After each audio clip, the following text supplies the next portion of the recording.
Welcome to the Achieve Workplace Culture podcast. I'm Wendy Loewen, and I am very pleased to be your host for this particular episode, but also for the following episodes. We're doing a special series on our new book, You Can Manage, a Practical Guide to Becoming the Manager Everyone Wants. People move into management roles without a whole lot of background in training, and they often find that they don't know what they should be doing, what they should be focusing on, and how to measure success. This book is an effort to address those issues and to fix them. I am very fortunate to be here with the authors, Daniel Anthony Doerksen and Chris Downey. Hello. And we are going to be exploring over the course of the next several episodes the ideas and the concepts in this book.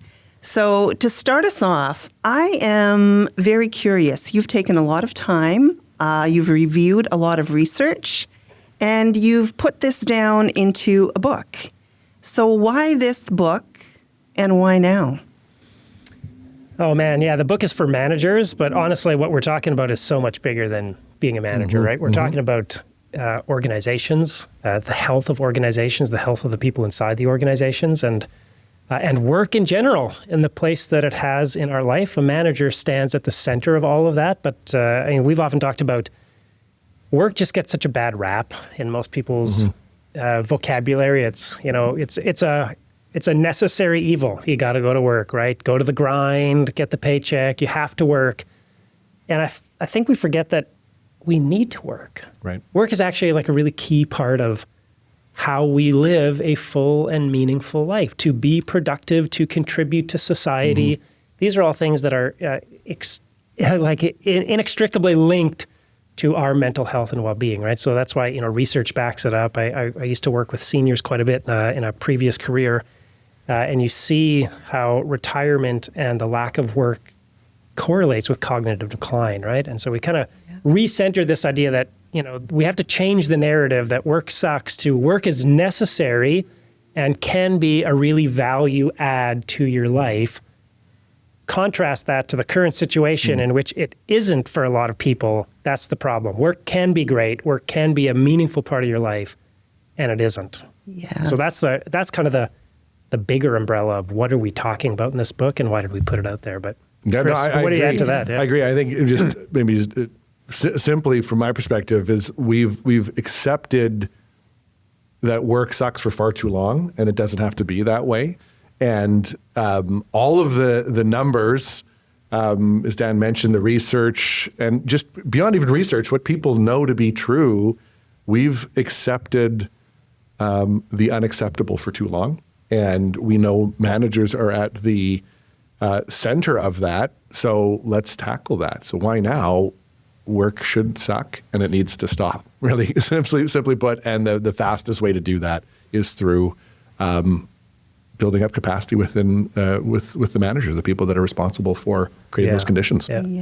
Yes. Well, and as I'm hearing the two of you talking, you talked about the definition of work, that when we even hear that word, we think of like it being arduous and labor and difficult and not necessarily a positive thing. And yet you're making it very clear we all show up to work every day. It's a part of our ongoing experience. Wouldn't it be nice if we thought of work as a positive thing and then we came to work and we experienced it as something that was positive? Well, one thing that I learned from Dan actually through the writing process, and I hadn't really thought about this before, but he articulates it so well, is we need to work. And not just from a dollars and cents perspective. As human beings, we have a fundamental need to be productive. We don't do well when we just sit around and don't produce something or do something. So work in and of itself isn't actually fundamentally a bad thing. In fact, it's a good thing, and we need it to be successful just as people. But we've allowed it, so we've created poor working experiences, but the work isn't the problem. It's how we're experiencing work is. Well, we create such a low bar then, right? So if work is the grind and it's not supposed to be good, then when it isn't, we're just like, meh, I guess, that's just work. So we accept it and we move on And we often say it's not okay for work to not be okay. Right. Yeah. And so we have to move the bar up, saying, no, work can be great. You can enjoy work. It can add value to your life, and it can actually contribute to how you are growing and experiencing life as a human being.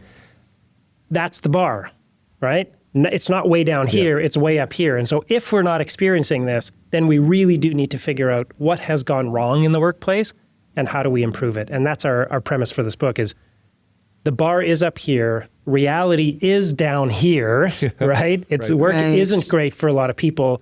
Research and experience show that. And so we have to address the gap. We think managers stand at the center of that. Right. Yep. Right. So if there's a gap between what we believe work can be and the experience that people have, Yep. we believe that management is that missing piece that we should focus on if we want to change the experience of people when they show up to work each and every day. Yeah, and I'd say it's beyond a belief. We know it to be true. The biggest contributing factor to someone's wellness at work and even outside of work, or at least their mental health, is the direct manager. Yeah, so let's just break it down. Okay, so when we say work should be good, what do we mean by that, right? Yep. So we often use the term organizational health. It stands at the center of our kind of purpose as an organization. For an organization to be healthy, we think there's at least 3 dials that should be on your dashboard. Right? Number 1 is performance. Your organization has a purpose, it has a mission. You need to figure out ways to accomplish that well, right? So when when you put your foot on the gas, you should be able to move forward and execute your strategy. Organizations that aren't healthy, they spin their wheels, they're bureaucratic, we're exerting loads of effort and energy, but it feels like we're not moving forward, right? So performance, a healthy organization performs well. Second, we're looking at the people. A healthy organization includes engagement, right? So that's number 2 is everyone feels a sense of commitment, enthusiasm, and energy towards their role and the purpose of the organization. So they're in the right spot. They're in a role that matches their strengths. They enjoy doing it. They're engaged, right? Managers are engaged. People are engaged. And you could just leave it there. You could say, well, that's my dashboard for success is performance and engagement. And we see this in lots of organizations, particularly in nonprofit, healthcare, kind of very service-oriented roles. And what we find is that you can be highly engaged and burn out, right? Burnout is on the rise. Over half of people reported moderate to severe symptoms of burnout in 2024. So we know that's real. So there's a third measure, right? So on our dashboard of organizational health, we have to include well-being, right? So we're performing well, people are engaged, and individuals' mental health and well-being is supported in the workplace, right? It's not detracting from it. It's not extracting from them. It's actually contributing to people's mental health and well-being. So all of those together, that's what we're talking about when we say organizational health and is work okay. In order for work to be okay, all 3 of those dials need to be full. Yeah, and whether that's organizationally, so that's at a macro level, but also at a micro level. So at an individual level, those 3 things contribute to people doing well at work and contributes to organizational health, as Dan was saying. So it's kind of a both in and out. So as leaders, we need to be looking at the big picture to make sure those 3 dials are where they need to be, but also at the individual level as well. So am I hearing you say, if I'm a manager listening to this podcast and I'm trying to figure out what are the things that I should be focusing on, you've identified 3 really critical pieces that are the manager's role. Yeah, people we can debate about this if you want. I really do think the primary purpose of a manager in an organization is organizational health, right? It's that dashboard of performance, engagement, well-being. That's why you exist. That's what the role of a manager is meant to be doing. You're not the one out on the front lines executing. You're building a healthy organization that is able to consistently, predictably, and sustainably accomplish its purpose, right? Yep. And that includes performance, engagement, well-being. So as a manager, yes, this is your dashboard for success. This is why you're in this role. Yeah, and that was one of the things that became really clear as we were doing the research and even just prepping for the book. I think, and myself included, how I've historically looked at the manager's role, I saw performance as the ultimate indicator of whether they were doing their job. And I believed in well-being and engagement, that's important, but it's like, no, we're here to perform. And what going through this process we realized is, yes, for sure, that's one of the things, but engagement and well-being. This is, and there's going to be moments where you lean on one over the other, but one is no more important than the other. I think that was the big takeaway for me. And I think that's when we think about why we fundamentally had it wrong, is above all, performance trumped everything. And I think if that's the case, then we're always going to put well-being, well, we say it's important, we're going to be extractive about the process. Engagement, same thing. So it's the three things together that build that strength. If it's just one, it's not sustainable. Not in the long term, no. Right.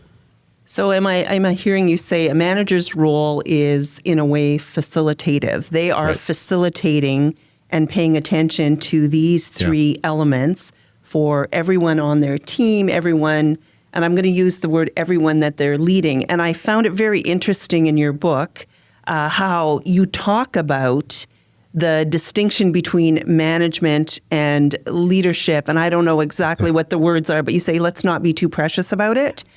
Because if a manager is facilitating something, in essence, you are leading. Mm-hmm. Can you explain that idea as you've presented in the book? Well, one of the things, we wanted to actually reclaim the term manager because it's been kind of soiled, I would say, in recent years. We'd see all sorts of, social media posts about leaders do this and managers do that. Managing is a job. Like, this is an actual job, and we know it's one of the most important ones. So let's call that back out. And what we talk about is you can lead from anywhere. But when you manage, when you are responsible for others through the work that you do, for all the things that Dan just talked about, you are there to manage. Now, leading is a component of it, but we actually wanted to reclaim that because what we have found is that when people just lean on the fundamental leadership qualities, a whole lot of stuff doesn't get done well. And it's those things that provide the clarity and what people need to being able to do well, be engaged, and perform at their highest level. So part of what we, putting manage in the title, that was with intention because we actually want to reclaim this and do it right, I would say, versus the way things have gone for the last little bit. Totally. Yeah. And we didn't even give it much attention in the book. It's literally a sidebar. Yeah. It's like, oh, and by the way, some of you are waiting for us to talk about the difference between leadership and management. I think there's been way too much airtime given to how they're different and one isn't the other. And leadership is the aspiration. That's who you need to be. You need to be a leader, right? You're charismatic, you're visionary, people are following you, and managers are these like bureaucratic, pencil pushing, right? They just become villainized as this like caricature of, Dilbert's boss, the pointy-haired evil boss or something, right? Like it's just, I think that's a shame. I think managers have incredible opportunity to do great work. And the two concepts are just, they're not at odds. They're just fundamentally different things. Leadership is a human dynamic that can happen between anybody. Mm-hmm. Anybody who has influence over another person and one person is willing to follow someone else's direction. That's leadership, happens everywhere, happens at work, happens at home, happens in neighborhoods, whatever. That leadership is a thing that happens everywhere. Manager is a defined set of roles in an organizational context. That's right. Right? So they're not even the same thing to be compared. A manager needs to be a good leader, but it also needs to do all these other things that are defined by these set of roles. Yeah. And I think that's part of the problem that our book addresses is we don't know what this defined set of roles is.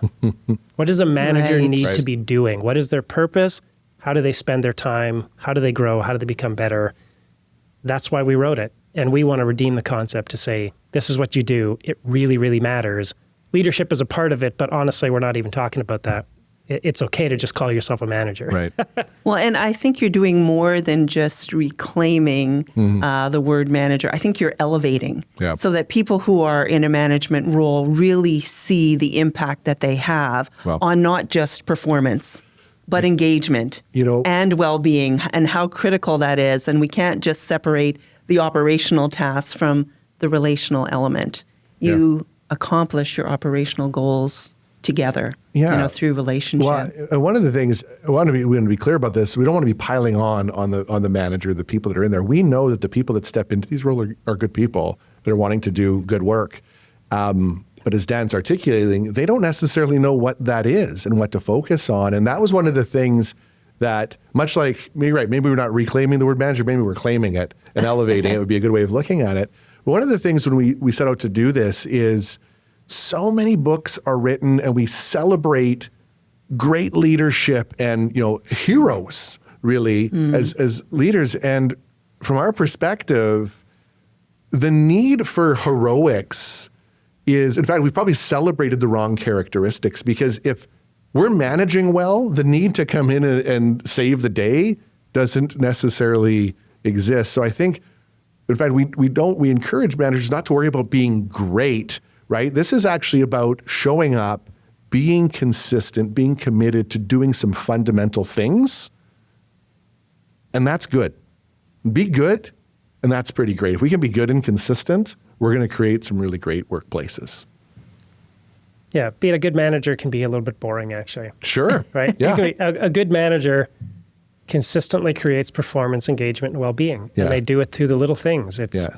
how they lead meetings. It's how they design workflows. Sure. It's how they give feedback. It's not this rousing speech from on high Right. and, charging forward. It's, hey, we're aligned. We've got a mission and we're working together. Let's figure out ways to coordinate and do that well. Like, it's just, Sometimes the work itself might be boring, but the output's not. And I think that's really that key piece. The things, like Dan's saying, don't necessarily need to be heroics in these grand speeches from up on high.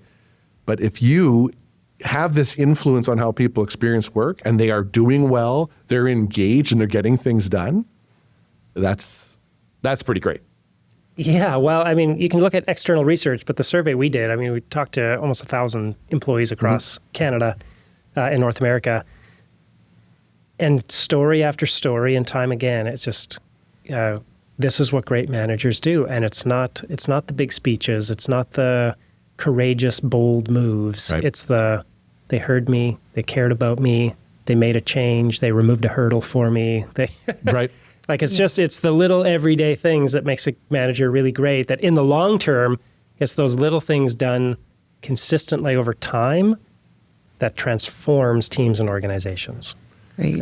And Wendy, that's really the main, maybe we're bringing this down to, is what we put in here. It's not everything that you need to do, but it is the fundamental things that if you can commit to doing, that will lead to good outcomes. So it's not absolutely everything. It's not the definitive list, but it is kind of 5 key things that if you can get good at, that will consistently reach the results that you want. Okay, Chris, that is just, I have to jump on that. 5 key things. Before we get there, is there something you can give our listeners in terms of what they can focus on, a takeaway from our time here? And then I'm going to ask Dan after that to wrap it up with giving us a sneak peek into those 5 essentials, which will be the follow-up podcast episodes yet to come. So, Chris, takeaway. Well, I think the key is the role of manager, and manager can be a supervisor, it can be a manager, it could be a CEO.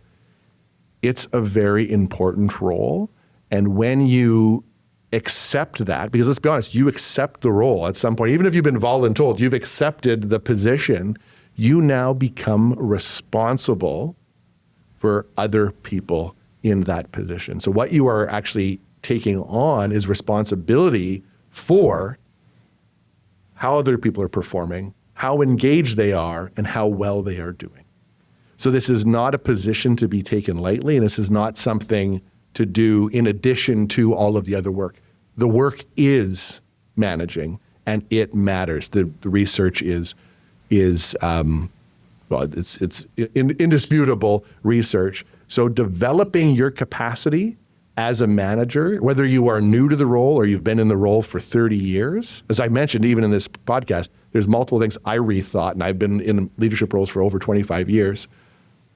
Consistently developing your skills as a manager will not only benefit the people you're responsible for, but will benefit you. Yeah, that's what I would have to say. Thank you very much. Yeah, managers matter. They have impact.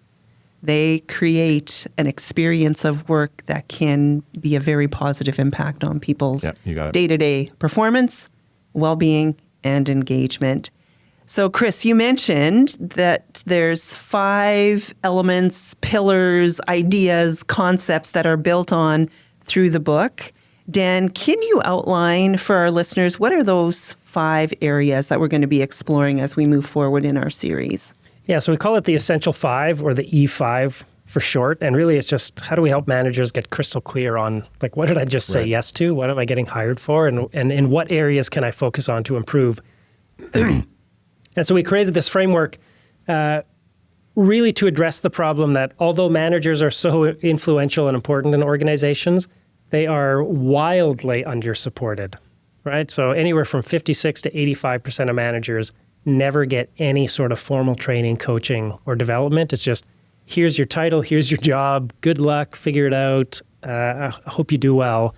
And of course, a lot of them are disengaged and burning out as a result of that, right? So they're not getting the support they need, so we want to give them that support. So the Essential 5 are, if you're a manager, and even as you listen to this, do a little self-assessment in your head. Which of these areas do I need to focus on the most, maybe? Number one is actually just start with you, right? So that's who you are as a person. It's not just what you do. It's your being. It's not your doing, right? And so what kind of manager do you want to be, right? What do you think your purpose is? How do you want to carry that out? What are the values and principles that guide you? How do you want to be experienced by those on your team? Really getting clear on that and making sure that the impact you're having matches your intention. And so we start with you. And so we're going to talk all about that as far as how you show up. That's your emotions, it's your words, it's your communications, all of those things. Two is kind of we're moving out beyond you to invest in people, right? Management at its core is a relational relational role, right? You're building relationships, you're investing in other people. And that's the part that most managers say is the hardest, right? What's the most difficult part of your job? It's the people stuff. Well, we're putting it square in the framework and saying this is part of the job and a critical part, right? So number two is invest in people. How do you build relationships based on trust and help others grow? Third, zooming out a little bit farther, is build the team, right? So it's your one-on-one connections with other people, but actually you've probably got a group of people that you're trying to align around a common purpose. And so how do we create the conditions for this group of people to not just be a group, but to really be a team that collaborates, coordinates, shares knowledge, makes decisions together? You're talking about workflows and processes, but also creating the relational environment for them. And so there's so many elements to how do you actually help a team develop and grow up. 4 is the piece that you talked about performance, Chris. We refer to as advance the work, right? As a manager, your job is to help all of this, create the conditions for everyone to do their best work, right? And we often use the phrase, your job isn't to manage performance, it's to enable performance, right? So advance the work really is how do we create the conditions for people to succeed in their roles. And 5, I love this because it's left out of so many conversations, is strengthen the organization. As a manager, you're not hired to just build a great team. You're hired to help build a great organization, right? You are not just leading that function. You are now responsible for collaborating across functions, across the organization, making sure silos don't get built, sharing information. So really kind of seeing yourself as part of the broader leadership team of the organization. And so those 5 together, we really do think it's fairly comprehensive. You can go so deep in each of those 5. Chances are there's some pieces in each of them that, if you're listening as a manager, you're doing some of them well. And as we go through it, there's going to be some where it's like, it's really hard for me to focus on that. I deprioritize that. And so hopefully we can encourage. Right. My goal in this book is not just to tell managers, here's what you're not doing well. I hope that you see yourself in the book and say, oh, that's great. I feel validated because I thought that was important and you just kind of confirmed it for me. And I should pay a little more attention to this. Yeah, right on. I agree. I was going to say, everyone that's listening to this has strengths in one of those 5 areas that we're talking about. So it's not, we've never met a manager that is nothing but deficit in this area. Some demonstrate strengths maybe in 1 and 3, but what we're looking for is balance. So all of us can improve in one way or another. Thank you very much, Dan and Chris. And thank you, listeners, for joining us. If this has piqued your interest, please join us for the next episode, which we will explore looking at Start With Me as the first essential. Thank you for joining us on this podcast series. If you are looking for additional support and resources, please reach out to us. Check out our website, achievecenter.com.